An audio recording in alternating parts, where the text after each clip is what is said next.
Hello, this is Mr. Henry, and welcome to the Module 1 practice test. We are going to look at everything from Module 1, so let's get to it. So the first question says, use your knowledge of negative exponents to determine the value of an unknown variable. If n cubed is 512, if this side equals 512, then what is the value of n? Well, they've given us 4 choices, so really we don't have much to do. We can simply use a guess and check method. So it's either, well, and each of these, by the way, we're going to plug in each of these numbers in for the variable. That's how you check if an equation is correct or not. So if we take 8 to the third power equals 512, or 9 to the third power equals 512, or 16.8 to the third power equals 512, or 22.6 to the third equals 512. One of those has to be true. So we're going to use our handy dandy little calculator and we're going to figure this out. Now, I don't have one of those calculators here at my house, so I have my own calculator to use. So I'm just going to use this one from Windows. So the first one we're going to do is we're going to do, well, 8 cubed. So on yours, you're going to type in 8, oh, that's not an 8, 8 caret 3 equals. That's what 8 cubed is. On mine, I have to do it a slightly different way. 8 to the third power equals, and it gave me 512. So when you plugged in 8, this side equaled 512, which is what they're looking for. Answer. The other ones, by the way, if you tried it out, you're not going to get 512. I mean, you can do it. I mean, 9 to the third power is 729, and that guy to the third power is going to be even bigger. And 22.6 is going to be even bigger. Okay? So that was fairly easy. Number 2 says the distance from the Earth to the Sun is 93 million miles. What would this number be in scientific notation? So we want to take this and figure out what it is in scientific notation. Now, a little background on scientific notation. Scientific notation always looks like 2.5 times by 10 to the, say, 5th power. That's what it looks like. This number out front here is always a number between 1 and, say, like 9.99999. You can't have 10, you can't have 11, you can't have 12, you can not have any 2 or 3 digit numbers out front. There's always going to be a 1 point something, 2 point something, 3, 4, 5, all the way up to 9 point something. And then the exponent here, well, he's going to be a whole number. Someplace it could be a positive or it could be a negative, but it's not going to be a decimal, it's not going to be a fraction. So just with that knowledge alone, there's actually 2 choices here we can eliminate. We can eliminate letter B, because you're not allowed to have a 0 point something. It has to be between 1 and 9.9999. So this right here is not it's not between 1 and 10, means it's wrong. Same thing with letter C. This is 93. That can't be correct. You're not allowed to have a 93 in scientific notation. It has to be like a 9.3. Which is why the other 2 choices, A and D, both start with 9.3. All right, now, specifically about the problem we're doing to change this, well, we're going to take, I'm going to write it out, 93 with 6 zeros. Here it is. And we would like to change it to scientific notation. Now, if you're looking at this and you go, hey, wait, there's 6 zeros, 10 to the 6th power, congratulations, you got it wrong. That is not the that is not the right answer. That is wrong. You never, ever, ever, ever, ever, ever, ever just count the zeros. That's going to be one of the trick answers they're going to give you every single time, because some people still think you count zeros, and it's never been done. It's never worked. Well, maybe once or twice. But the vast majority of the time, it's not going to work. You do not count zeros. What you're counting is how many places you move the decimal from where it starts, here at the end, since it's a whole number, to where you want it between those first 2 numbers. So if you count them, 1, 2, 3, 4, 5, 6, 7 places, which is why letter D is the correct answer, and letter A is the wrong answer for people who count zeros. Do not count zeros. Number 3 says James's room is a perfect cube as shown below. So his using the volume formula. Ooh, I love it when it gives me formulas. He found the volume of his room is this. That sounds important. what is the perimeter of James's floor? So James's floor looks like this. That is James's floor. Since it's a cube, each side is the same. They're all S, whatever this S is. So for us to find the perimeter of the floor, we would need to know how big this S is, how big each side is. Because if we knew how big it was, we would just take S plus S plus S plus S, adding up all the sides, S plus S plus S plus S, and that would be the perimeter, or 4 times S. It's the same thing as adding it up 4 times. So our goal is to find S, and if we could find S, we can find the perimeter, and then we'd be good. So how do you find the length of the sides? Well, they give us the formula, and they tell us the volume of the room is this. So if I take that number, 729, and I plug it in for the volume, I can actually solve this equation.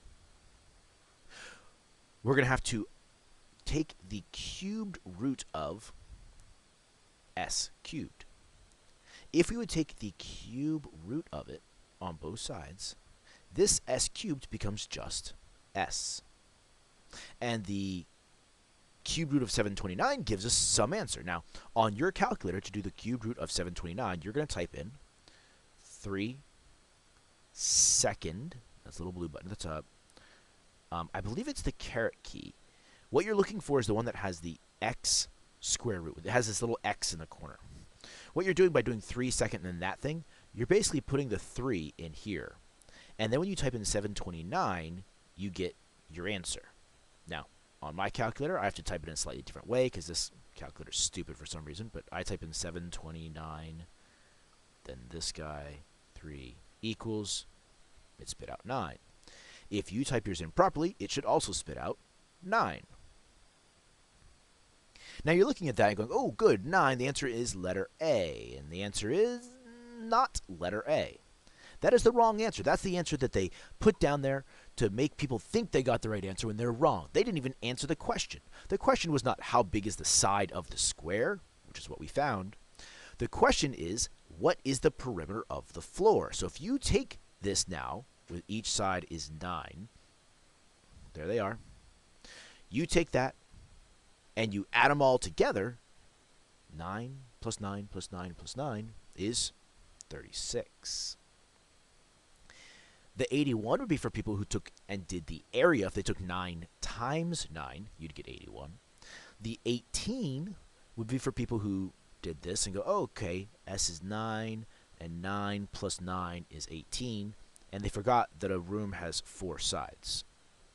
Okay, the answer is 36. Number 4.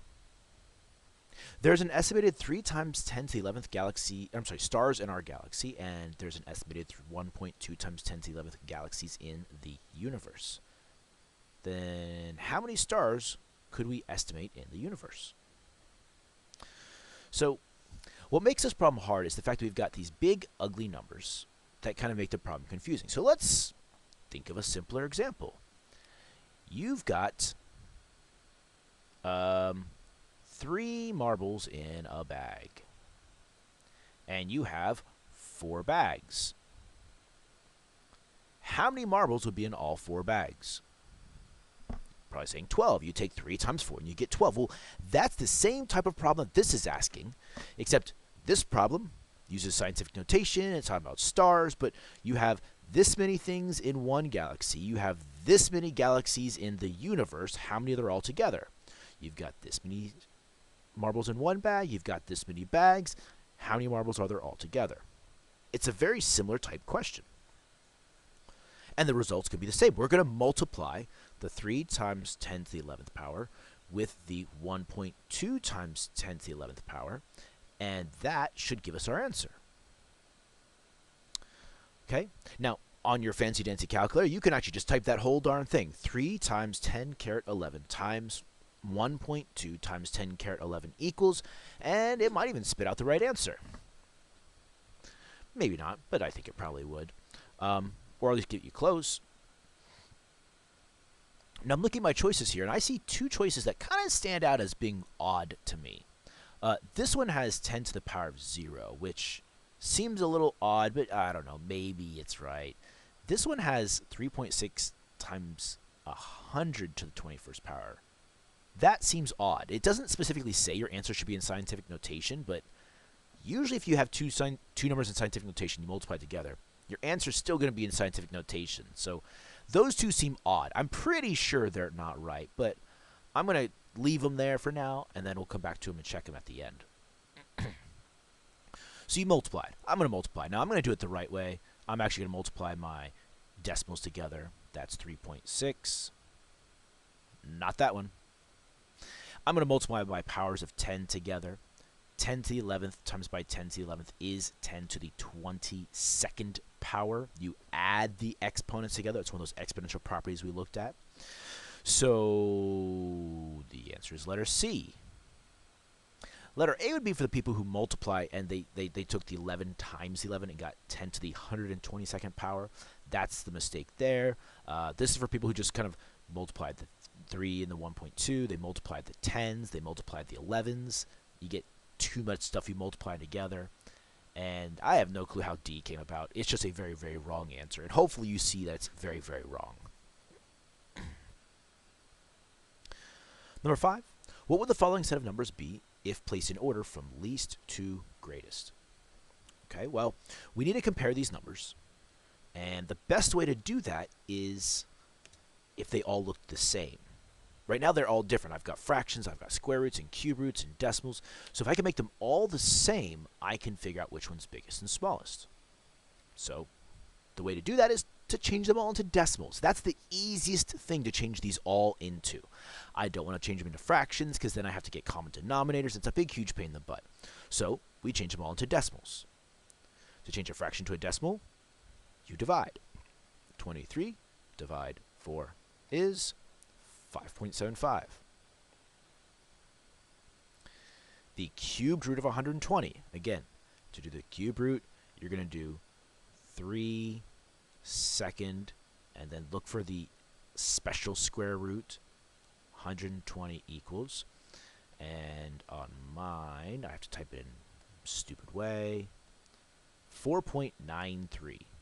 Okay? With a bunch of other decimals, by the way. And if you look at it, you see how it's big, huge, ugly mess. That's an irrational number.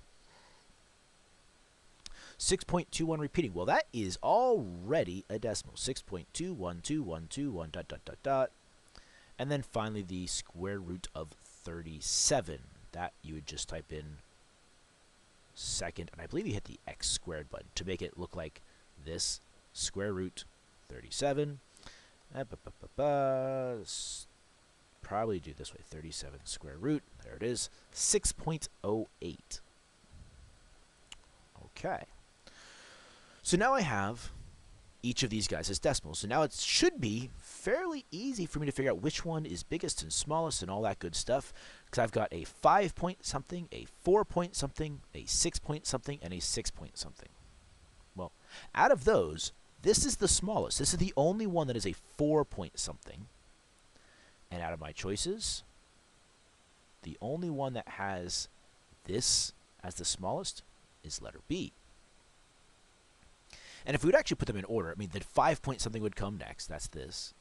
Between these two, this is 6.0 and 6.2.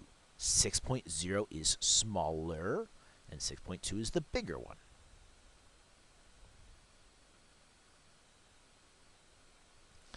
Number 6. Jasmine is trying to simplify the expression, that big ugly thing. Which of the following expressions would Jasmine get if simplified, in simplified form with only positive exponents? Now, one of those answers should stand out as being horribly, horribly wrong. Letter C, because it still has a negative exponent. That is like the opposite of what it says to do right there. So if you pick letter C, boo-hoo, shame on you. Now, as far as actually doing the problem, well, let's get to it. 4p times 2m to the negative third over p negative second power m to the fourth. Now, we learned that to get rid of negative exponents, we take that piece that has the negative exponent and we switch what side of the fraction it's on. So if it's on the top and it's negative, when you move it to the bottom, it's positive. So this piece, I want to move it down to the bottom, where it'll become m to the positive third down here. And this piece, which has a negative second power on the bottom, when I bring him up, would have a positive second power on the top. So just that one little switcheroo, or two little switcheroos, makes the problem look like this. 4p times p to the positive second now times 2 over m to the fourth, that's a 4, m to the third. And now we can worry about starting to group some stuff together. So we're going like this, and m to the fourth and m to the third combines to give us m to the seventh. And if you're very confused on why there's no answer with m to the seventh, that's because there's a typo. One of those answers is correct, even though none of them has m to the seventh. Yeah, that's a typo. If you keep going and you had m to the seventh, good job. Good on you. But I can understand your confusion. Here, these guys can be combined together. This p does have an exponent of 1. So when I combine my p's together, I get p cubed to the third power. And believe it or not, my 4 and my 2 right here can also be multiplied together. 4 times 2 is 8. And is supposed to be letter B. If you change that to a 7, that's what the correct answer. This one is supposed to be made for people who forget that this has an exponent of 1, and they just kind of go, oh yeah, it's just p squared, and they do that. I don't even know where this 3 came from. So if you said letter D, I don't know what you're doing. But this 3 just popped out of nowhere, and the 4 disappeared, and yeah, that's bad news. Don't do that. Number 7. A square table is made from a giant piece of wood with an area of 81 feet squared. How big would each side of this table be? Now, you see I have a square I made from my first take of this video that crashed on me. We want to find out how big would each side of this table be. So each side, S, S, S, S, yeah, all that good stuff. Well, there's about 3 different ways you can do this. One way you could do this is if you know the area formula for a square is, area equals S squared. And it tells you that the area is 81 right here. So 81 equals S squared. And you solve the equation. To unsquare the S squared, you take the square root of both sides. Boom, boom, boom, boom. And then S equals, the square root of 81 is 9. So each side of my square is 9. That's one way to do it. Maybe you know that the area formula for a rectangle or square. I was talking already. Didn't work. For a square or a parallelogram or a rhombus, the area formula for all those is area equals length times width, and you could just guess at it. So is 36 times 36 equal to 81? No. Is 18 times 18 equal to 81? No. Is 9 times 9 equal to 81? Yes. So that's the correct answer. I'm sure there's probably another way that I'm not thinking of, but this can be done multiple ways, as with most of these problems, actually. Number 8. Use the set of numbers below to answer parts A and B of this question. So part A asks us to determine if each of the numbers above is a rational or irrational number, and then place number into the correct category. So review. Rational numbers are pretty decimals. They're things you can write as a fraction. That's the actual definition. You can write them as a fraction. Now, everything that's written as a fraction usually has a pretty decimal. It's either a decimal that stops, terminates, or it's a decimal that repeats, has a repeating pattern like 2, 3, 2, 3, 2, 3, 2, 3. But that's what it is. An irrational number are usually the big, ugly decimals. They don't stop. They don't repeat. No repeating pattern. It's usually just a big, jumbled, ugly mess of numbers. All right, so out of these numbers up top here, we got to figure out which is which. So 2 is rational. Look at it. That's a pretty number. That's just 2. There's nothing big, ugly about him. 2, and also I can write it as a fraction. That would be 2 over 1. I'll put it up here because I don't want to confuse our answers. I can write it as a fraction as 2 over 1. All right. 56 over 30. Well, I don't know. Let's see. 56 divided by 30. That's a repeating decimal. Look at it. Even though, like, at the end here, it has a 7, that's because my calculator rounds. Just like your calculator. Your calculator put a 7, like, over here. They round. Hopefully, also you said, but Mr. Henry, that's already a fraction, isn't it? Yes. Yes, it is. That is already a fraction, so you don't have to do a darn thing to it. It's already a fraction. It's rational. But what was that as a decimal? So 1.86. Negative square root of 16. Well, I know the square root of 16 is 4, so it's just negative 4. Well, that's rational. I can write that as a fraction. That would be like negative 4 over 1. So this negative square root of 16 is rational. Negative 1.45 as a repeating decimal is a rational number. That's a pretty, it has a repeating pattern. It's nice and pretty. It's short. Look, 1.45 repeating. 1.45 repeating. Oh, and he's negative. And by the way, yes, I can write that as a fraction. That would be 1, negative 1, and 45 over 99. Don't believe me? Try it. Take 45 divided by 99 on the calculator and see what you get. Go on. Do it. 0.45 all day long. It has a repeating pattern that goes on forever. Now, last of these is the cubed root of 81. Well, I don't know that one off the top of my head.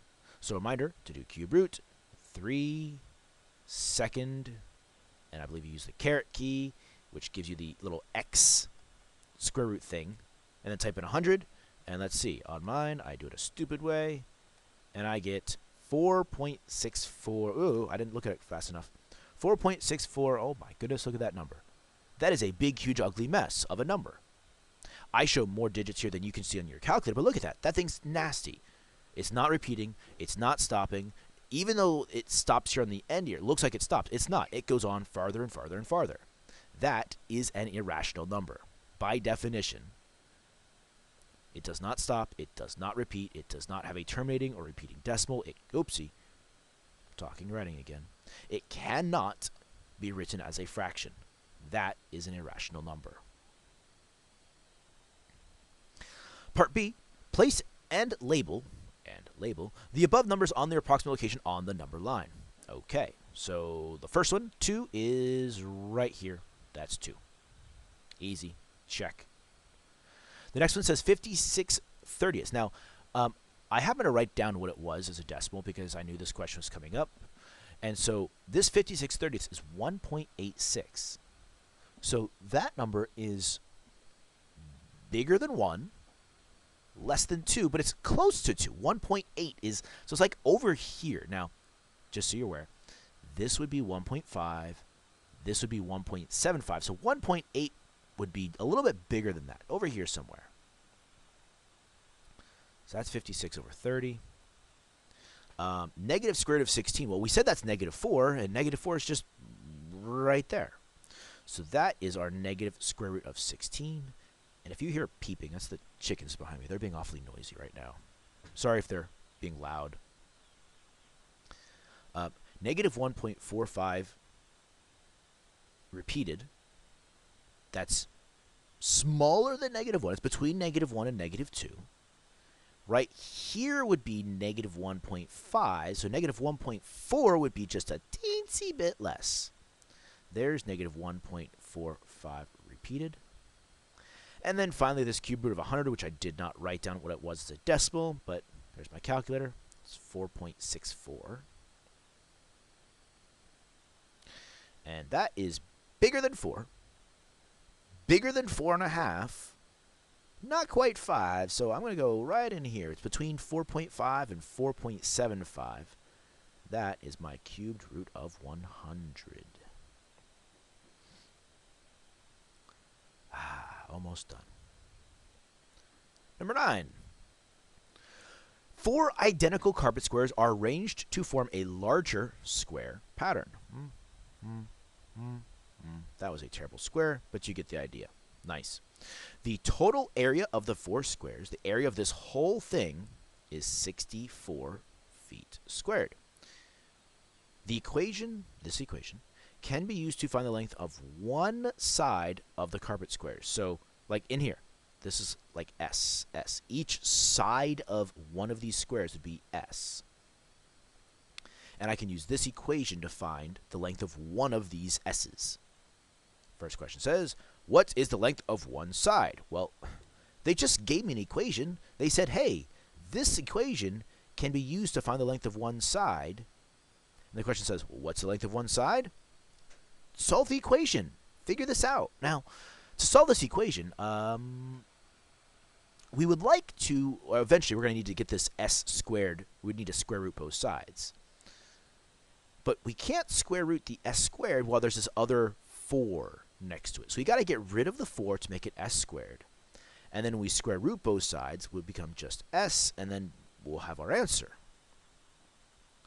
So to get rid of the 4, because to multiply, we're going to divide by 4 on both sides. And 64 divided by 4 is 16. Then when we square root both sides, S squared, the square root of S squared becomes S, and the square root of 16 is 4. So each side of this square thingy, each side of these carpet squares are all 4.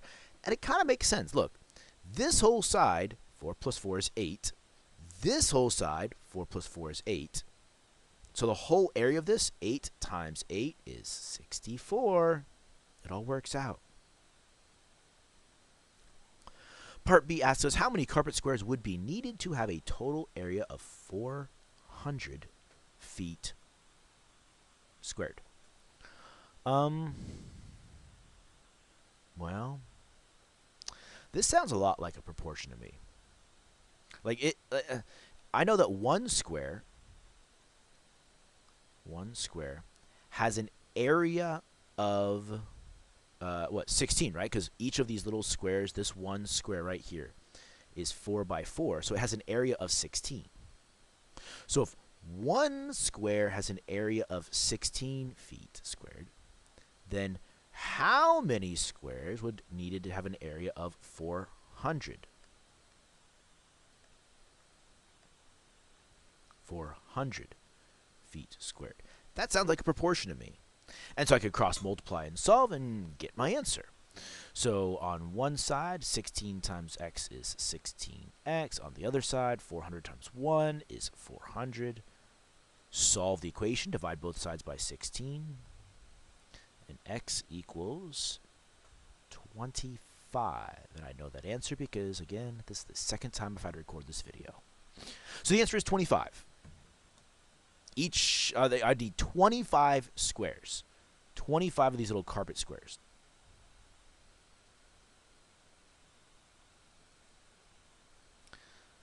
All right. Now, that's way number 1. You could do this. You could use a proportion. It works fine. Maybe you didn't do that way. Maybe you said you did some like guess and check. Like you did one of these guys is 16, and 5 of these, 16 times 5 is 80. And you just kind of did a guess and check. Okay, if I have 10 carpet squares, 10 times 16 is 160. And you could keep going and use a guess and check method until you find what number times by 16 is 400. That's guess and check. You could say, well, how many 16s are in 400? Like if one of these guys has an area of 16 feet squared, how many 16s are in 400? That's division. 400 divided by 16, you're going to get the same answer, 25. So there's a variety of ways to solve these problems. That's what one cool thing about these open-ended problems, or most problems, is there's lots of ways to do it. You just got to find the method that works best for you. Last problem.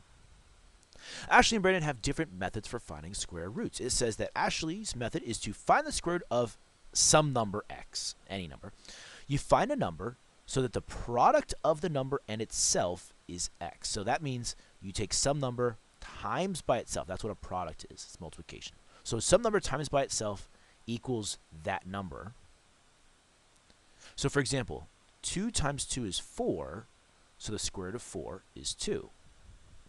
Okay, yeah, 2 times 2 is 4, got it. Okay, seems reasonable, square root of 4 is 2, okay. Brandon's method is to find the square root of that x number, that missing number, is to multiply the number by 1/2. Okay, so for example, 4 times 1/2 is 2, so the square root of 4 is 2. Okay. Which student's method is not correct? So a lot of times when you're doing a problem like this, one of the best ways I found is to think of another example and see if both of these methods still work. So, like, I know that the square root of 25 is equal to 5. That's just in my brain somewhere. I know that's a perfect square. You could use square root of 9 is 3 and square root of 16 is 4, but I like that one. So now I just check to see, do Ashley's method and Brandon's method work in this example? So, Brandon's method. If I take 25 and I multiply by 1/2, do I get 5? Because I know the square root of 25 is 5, so is half of 25 equal to 5? No, it's not. Half of 25 is 12.5. So Brandon's method is definitely not correct. Ashley's method, if you take some number times by itself to get x, to get that missing number. Okay, so what number times by itself equals 25? 5 times 5. So the square root of 25 is 5? Yes, that actually works. So Ashley's method is correct. Brandon's method is not correct. Part B says, explain why the method you selected is not correct. So why is this wrong? There's our example right there. I would explain that. Like, I'm not going to sit here and write this out because you guys don't need to watch me write a paragraph. But I would explain that Brandon's method is not correct because for some other example, like this one, I know that the square root of 25 is 5. And if I use Brandon's method and I take 25 times by 1/2, it gives me 12.5, not 5. Therefore, Brandon's method is not correct. That's how you would explain how he's wrong. Use another example to show that he's wrong, that show it doesn't work all the time, where Ashley's method, because it's correct, it works all the time. In every example you can think of, her method will always work. All right? This has been the Module 1 practice test. Thanks for joining us.